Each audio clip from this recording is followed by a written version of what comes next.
अस्सलाम वालेकुम दोस्तों, मेरा नाम है साजिद अली और आप देख रहे हैं मेरा YouTube channel Sajid Ali official. उम्मीद करता हूँ दोस्तों कि आप लोग खैर खैरियत से होंगे।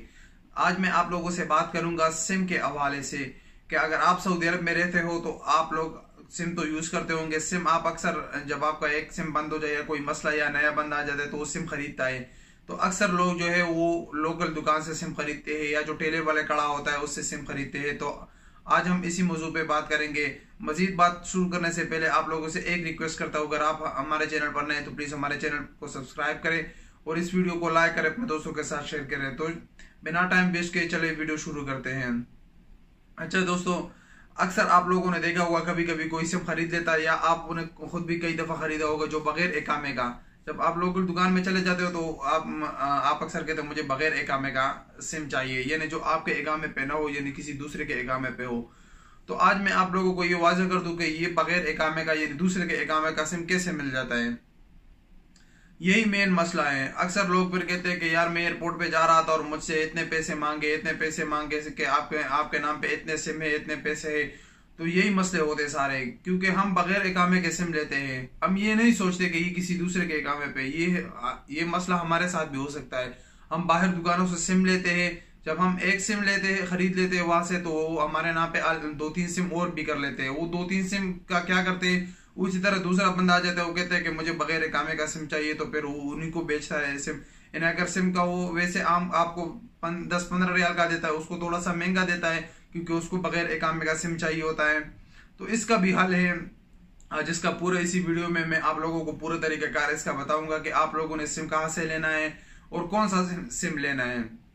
सबसे पहले आप लोग जहन से ये चीज निकाल ले कि यहाँ से हमें सिम सस्ता मिलता है और फ्रेंचाइज से महंगा मिलता है। भाई आप लोग हमेशा जो है हमेशा कभी भी आप लोगों ने सिम लेना है तो सीधा जाके फ्रेंचाइज से, उसी कंपनी के फ्रेंचाइज से सिम लिया करो। क्योंकि बाहर जितने लोगों के साथ ये मसले बन गए, जैसे कि रियाद में बता से लोग सिम लेते हैं, या जद्दा में हो गए बनी मालिक से, तबूक में हो गए शराम से, या मदीना में हो गए बंगाली मार्केट से, ऐसी जगहों से सिम ले लेते हैं। और फिर उनके जब वो एक सिम लेता है तो कुछ महीने के बाद या कुछ दिनों के बाद, कभी कभी तो लोग चेक भी नहीं करते। कौन चेक करता है यार सिम को कि मेरे कामे पे कौन कितने सिम है।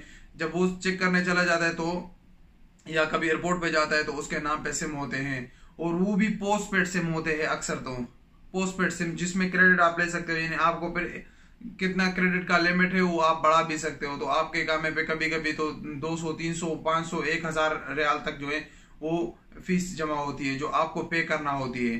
तो वही मसले हो जाते हैं। तो आपने सबसे पहले तो दोस्तों आपने 5-10 रियाल का ख्याल नहीं करना, इसके बारे में नहीं सोचना, और आपने सीधा जाके फ्रेंचाइज से सिम ले लेना है। अभी अगर आप जैन के फ्रेंचाइज पे जाए तो 30 रियाल का उनका सिम है, 25 उसमें बैलेंस होता है, 5 रियाल का आपको सिम पड़ गया। एसटीसी में जाए तो 32 रियाल का उनका सिम है, मेरे ख्याल से उसमें भी कुछ 20-25 रियाल होते हैं, 5-7 रियाल का आप लोगों को सिम पड़ गया।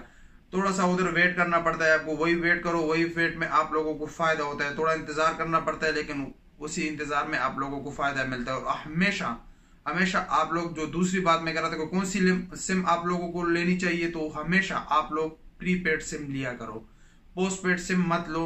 क्योंकि पोस्ट पेड उन लोगों के लिए अच्छा है जो वो मंथली बिल पे करना चाहते हैं, या जो बिजनेस वाले लोग होते हैं उनके लिए पोस्ट पेड सिम अच्छा है।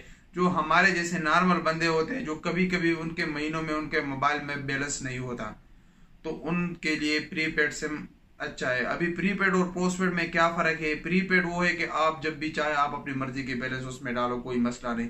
आपने 10 रियाल का कार्ड डालना है, 20 का डालना है, 50 का डालना है, 100 का डालना है, नहीं डालना, उसमें कोई मसला नहीं है।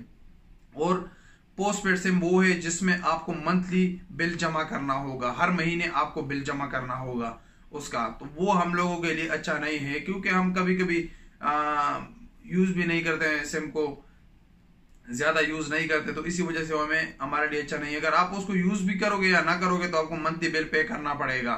और उसमें अगर आप 3 महीने, हर सिम का अपना एक क्रेडिट लिमिट होता है, अगर आप 2-3 महीने के लिए पे भी नहीं करोगे तो ऑलरेडी आपका वो एक्सटेंड होगा, वो आपके अकाउंट में पैसे जमा होंगे कि जब आप एयरपोर्ट पे जाओगे या आप उसी फ्रेंचाइज में चले जाओगे उस कंपनी के, तो वो आप लोगों को कहेंगे कि भाई आपके नाम पे तो ऑलरेडी ये सिम है और इस पे इतना क्रेडिट है, इतना बैलेंस आपका बाकी है, आपको ये 200 300 400 रियाल जो है ये पहले पे करना पड़ेगा, फिर आपका सिम ओपन होगा। अगर आप कहोगे कि नहीं मैं तो ये चलो मैं ब्लॉक कर लेता हूँ, मैं तो ये पैसे पे नहीं करता, ये सिम बंद हो जाए, वो सिम उसी टाइम तो बंद हो जाएगा, लेकिन जब आप एयरपोर्ट पे जाओगे तो आपको वो पैसे देने पड़ेंगे। लाजमी बात है, वो पैसे आप दोगे तो तब आपसे एयरपोर्ट से आपकी जान छूटेगी। तो यही मालूमात थी। आप हमेशा कोशिश करें कि सिम को जो है फ्रेंचाइज से ले और अपने ही नाम पे ले और प्रीपेड सिम लिया करें। ये आपके लिए फायदेमंद होगा, आपको कभी कोई मसला दरपेश नहीं होगा। क्योंकि मेरे तकरीबन 9 साल हो गए सऊदी अरब में, मैंने कभी किसी लोकल दुकान से सिम नहीं खरीदी। जब भी मैंने कोई अगर डेटा सिम हो या बाकी तो मेरा कॉलिंग सिम एक ही है जो मैंने 9 साल से यूज कर रहा हूँ, जो कि 2010 में मैंने लिया था और अभी तक मैं यूज कर रहा हूँ।